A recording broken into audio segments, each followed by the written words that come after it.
Generation 1. Some people may say that this is the best generation of Pokemon, and others may feel that these games were some of the most annoying, wonky, and most importantly broken in the entire franchise. Now, regardless of where you fall on the spectrum, I think we can all agree that there were some very, very strong Pokemon to come out of Generation 1. And while I'm not gonna lie, this video was supposed to come out during Let's Go Pikachu's release, and I never got around to finishing it, but you know, I did almost finish the video, so I can't let it go to waste, you know what I mean? Either way though, I thought it would be fun to turn back the time to the year 1998 and give you guys an in-depth analysis of the top 5 most overpowered Generation 1/Kanto Pokemon. Now, battling back in the days of Red and Blue were much different than the times of today, so to help inform you guys, I will do my best to explain the old battling mechanics throughout the course of this video. And one last thing, I will be leaving out legendary Pokemon because, no duh, all of them were really strong in these games, so I don't really need to state the obvious here. And before we start, go support your boy on Instagram, go drop me a follow. I'm probably gonna do some giveaways for the DLC of Sword and Shield on there, plus maybe some Q&As, and I'll even shout out 5 people who follow me on there in the next video. If you guys enjoyed the video, be sure to leave a like, subscribe, and share this video with a friend. And with that being said, let's get started.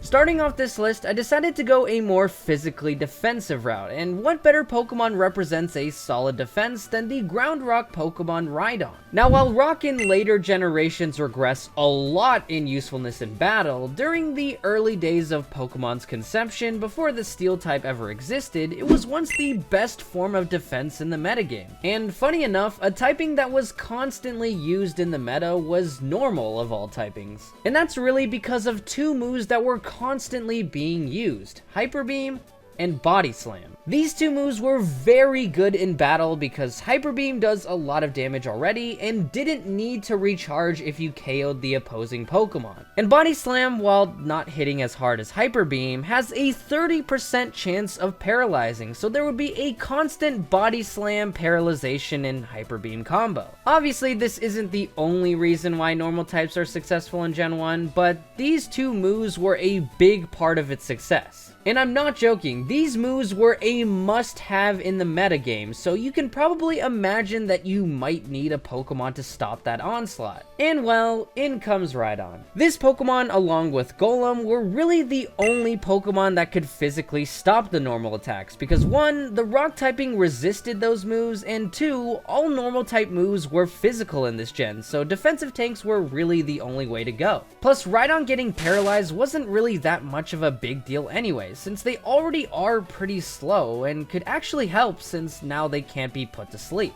It even completely walls Zapdos, one of the strongest Pokemon back then and even now. Combine that with Rhydon's amazingly powerful physical attack, and it won't really matter that a stab earthquake isn't super effective. No matter what, it's going to do damage.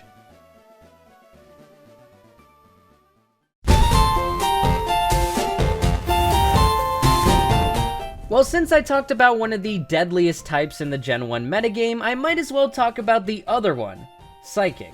And well, to sum it up in short, there was literally no counter to Psychic types because Dark type didn't exist back then, Ghost type moves didn't affect them for some weird reason, and Bug moves were so weak and scarce between Pokemon that it was more effective to just hit it with a neutral move. Therefore, this typing didn't really have any weaknesses, and its only resistance was itself, since Steel, again, wasn't a thing. This all basically led to the Psychic type dominating competitive battling. And at the very top of all of the amazingly strong Psychic types stood the very strong Mewtwo.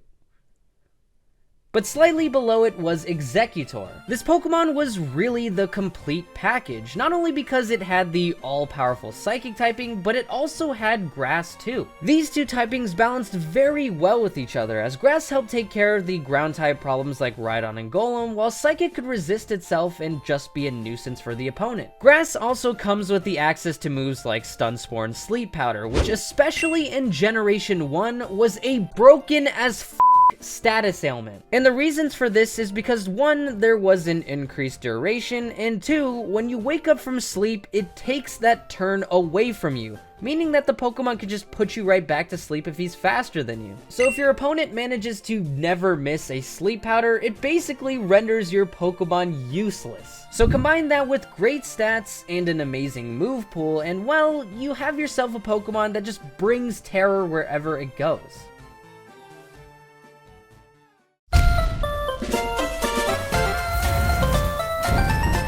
I think one of the most broken things about Generation 1's battle mechanics has to be the fact that the special attack and special defense stats were actually combined into one stat line. This meant that if, let's say, Toxapex was in these games, it would possibly have base 142 for special attack and special defense. Can you believe how insane that would be? And well, the biggest beneficiary of this mechanic has to be the egg Pokemon Chancy. I mean, even without this stupid mechanic, the Pokemon is already amazing in battle, being one of the best walls in the entire metagame. But when you also add a base 105 special attack into the mix, it just makes things unfair. And sure, normal type moves are physical in these games, so you can't get that stab bonus, but the move pool for Chancy is very vast, with moves like Ice Beam, Thunderbolt, Psychic, Solar Beam, Fire Blast, to even great non-attacking moves like Soft Boiled. And status ailments, like I said before, are broken in these games, especially Freeze, because you can't actually thaw out of it. The only ways to get out of it are to get hit with a fire type move, use the move Haze, or an Ice Heal. Combine that with it being able to spread paralysis and be just fine with it, you're pretty much not gonna have a good time either way. So basically, Gen 1 Chancy had impenetrable special defense with that godlike HP stat, and could also hit back with special attacking moves.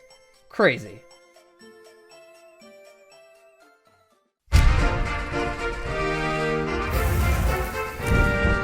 Remember when I was talking about how crazy Hyper Beam and Body Slam were? Those moves ran the metagame at the time, and one of the kings of those moves had to be the infamous sleeping Pokemon Snorlax. Snorlax was probably the most unpredictable Pokemon in the entire Red and Blue metagame, because while yes, he did have Body Slam and Hyper Beam, there's also the chance you could see Double Edge, Psychic, Thunderbolt, Surf, Rock Slide, Earthquake, Blizzard, Self-Destruct. Snorlax is very versatile. And sure, with a stat line like this, you may be worried that special attacks won't really be that effective. Well, not to worry, it's got the move Amnesia, which would normally sharply increase special defense by 2 stages, but in this gen, it raises both special defense and special attack by 2 stages. This one move makes it possible for Snorlax to either be a physical or special attacker. And you may tell me that getting up in Amnesia might be hard, but actually it's very easy considering Snorlax has the bulk to take a few hits.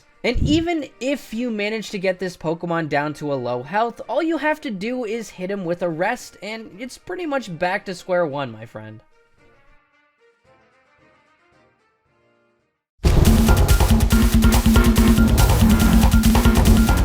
And finally, the #1 undisputed king of Pokemon Red and Blue, not named Mew or Mewtwo obviously, has to go to the most broken, purely attacking Pokemon, Toros. I think the most important thing to mention about Toros has to be the fact that it has so much speed. Base 110 is more than enough to outspeed everything in Gen 1, but a mechanic that I have to mention that completely breaks Toros in this meta is how important speed is for critical hits. Basically, in Pokemon Red and Blue, speed was actually the telling factor of how often you would get critical hits instead of having a fixed rate. So for example, a Pokemon like Electrode would have a significantly higher critical hit ratio than someone like Slowbro. Not gonna lie, it really makes me grateful about current day Pokemon mechanics. But anyways, when you take a look at Tauros' speed, its critical hit rate is just over 20%. Now, I know 20% might not seem like the highest number in the world, but trust me, it is. And Tauros is really the Pokemon that does the Hyper Beam Body Slam combo thing the best. And I mean, even if that doesn't get you to like fully co-sign Tauros, I mean, look what it does to Chancy. It completely destroys it, and we already know how amazing Chancy is. And if somehow that's not enough to convince you of this Pokemon's power, remember how I talked about how Rhydon is the best counter to these normal types? Well, Toros has a cover for that too, with Blizzard, and Gengar, who is completely immune to normal, can also easily be countered with Earthquake. So yeah, there's really not much else to say here. It's not that hard to figure out why this Pokemon was so broken. It's its high critical hit ratio, strong move pool, and overall just really good stats. Tauros is the most overpowered Gen 1 Pokemon.